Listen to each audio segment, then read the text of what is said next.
So some of you might have heard about this extremely tragic situation that happened up here in the Detroit area. Um, right now, it's pretty much dominating the news and the thoughts of many people.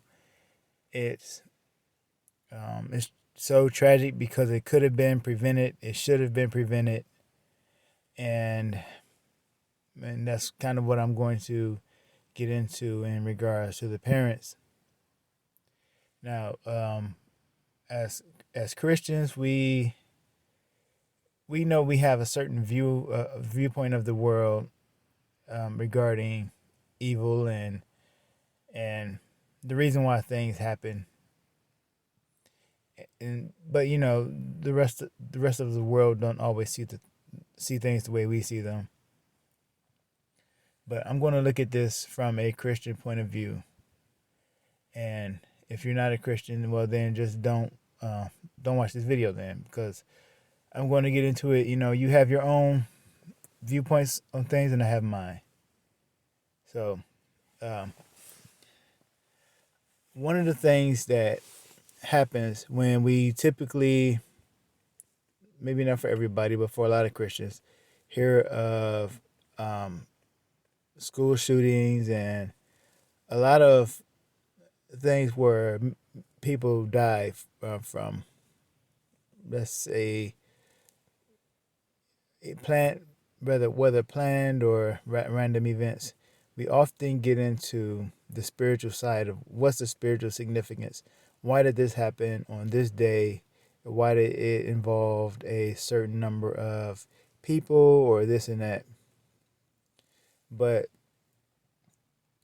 I oh yeah, and so also we can also become so desensitized to things so that when we hear about these tragedies, we often just look at them and say, okay, what's the spiritual significance? What's the symbolism? Was it a spiritual thing? Were there spirits at work? And was it some sort of sacrifice? But when it hits so close to home, it really sort of it changes it a lot. Now, I'm not insensitive to tragedy anywhere that it happens in the world, but honestly, when it hits like really close to home, it's it's even more sobering, and you have to you can't help but just think of all the lives that are destroyed. Me having a 13-year-old daughter and a 7-year-old boy, um, I look at my daughter as, well, let's just say, look, the shooter was 15. I'm gonna try to avoid saying certain words too, so I don't trigger YouTube. I probably shouldn't say trigger either, but anyway, the the defendant, the person who carried out this terrible act, was 15 years old, and he killed a 14-year-old, a 15-year-old, and two 17-year-olds, and injured many others. Now, my children's schools are closed right now because of this event, and I have had time to talk to them, and she has said, her thoughts on the way some of her friends or just people that she see online are reacting to it, or people in social media, whether they be in her little circles or whatever, the way they're reacting to it. And so, I have to discuss that with her, and I try to make it as understandable as possible from a spiritual point of view, that there is evil in this world. But anyway, so having um this hit so close to home, and having these children in, in that age group where they could, where my I can easily see my daughter as one of these children who were lost, and that just, I can't imagine. I really can't imagine what it's like for those parents, and my heart goes out to them. My heart breaks for those parents who lost their children. But then I look at my 7-year-old son and I say, I mean, I always do, but even more, I say, how can I best raise this boy in a way that he has all the mental and spiritual and physical support that he needs, and he never turns out to be a monster like this boy who had carried out this attack. Because um and let me just also say that I support the parents being held accountable. This absolutely needs to happen. I know some people are trying to say it wasn't the parents who carried out the act. They're not the ones who did it, and so why should they be charged? Why should they be in prison? But they have everything to do with this, and I'm going to get into more about that in a second. So,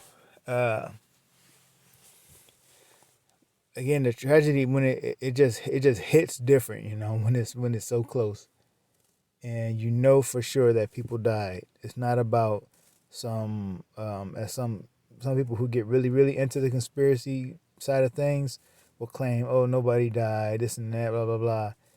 No, people died. The powers that be are not afraid to drop bodies. Okay, they will do it. And so anyway, or at least the spirits that are in these people. And there was definitely a spirit on this boy. When you look at his social media posts, the ones that are taken down now, but you can find screenshots of and things like that online, he was definitely demonically oppressed or possessed. And so the parents, they have to be held accountable. They have to be charged. So many people, what kept going through my mind was people want to have children, but they don't want to be parents. And these two people here were not parents. They created, and they raised an animal. And in my opinion, that boy needs to be taken out back and put down like an animal. And the parents need to be locked up. As a Christian, we know that God holds us accountable for who our children, or for the type of children that we raise, for the way that we raise them. God has expectations of us. It's in the Bible where God gives us instructions to go over his laws, over his word with our children. They are in the Bible guidelines telling us to go over the word with our children. That's for a reason.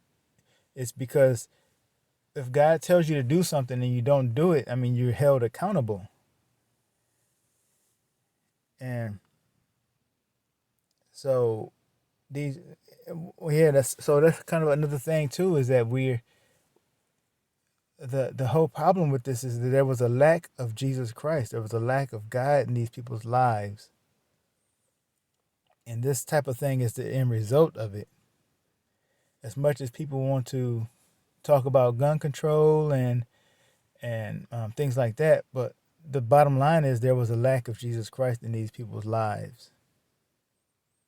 And now they not only have they destroyed many lives, but their lives are destroyed. And it was, it was so preventable when you understand, when you learn about the details of how the school pulled the parents in and told them, your son needs help, your son is disturbed. And instead they did not give him the help that he needed. I mean, but after all these years, probably what good would it have done anyway? But they could have at least prevented him from taking lives, and they didn't have to put a weapon in his hand, which they did though. So they created a monster and they put a weapon in his hand. They armed him, but yet people say that they're not responsible for what happened after that. They raised a monster and let him loose on the world. And yet somehow they're not responsible. Yes, they are responsible. They should pay the price. They should be brought up on criminal charges. If you can be held accountable for your pit bull going off and mauling a child or mauling a person, what's the difference if you have a child and you buy the gun for them that they end up, I probably shouldn't even say that word, that G word, because now YouTube might try to shadow ban the video or something. But anyway, I don't want to make the video too long, but bottom line is these people are accountable for what happened. There should be no question in anybody's mind that they created this monster. They created him, and they armed him. It doesn't matter if they wanted him to do what he did or not. They created the kind of person who would do it, and then they gave him the ability to do it.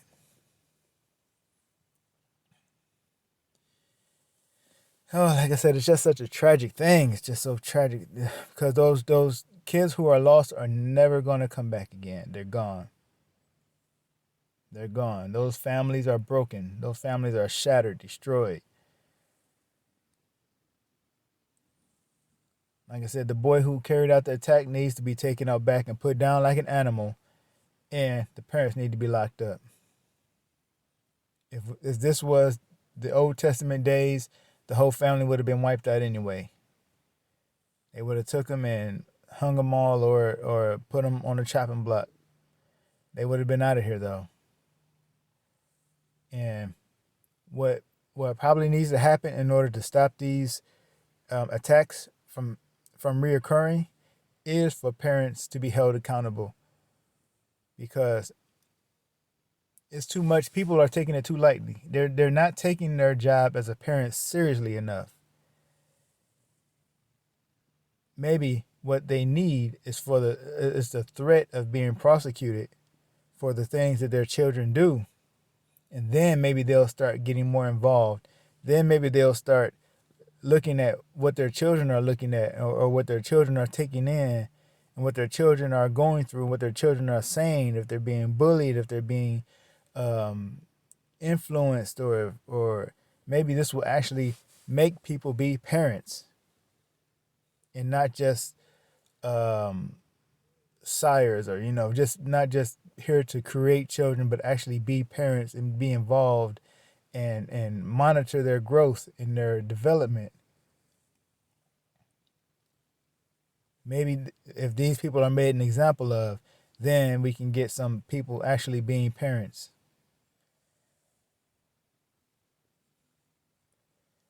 So, I'm a lot more, let's just say I'm not as close to tears as I was thinking about this earlier, thinking about the lives that were lost and the people that died.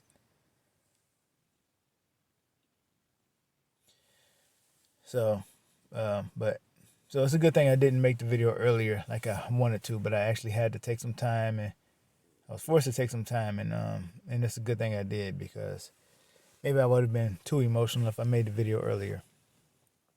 So anyway, tragic situation.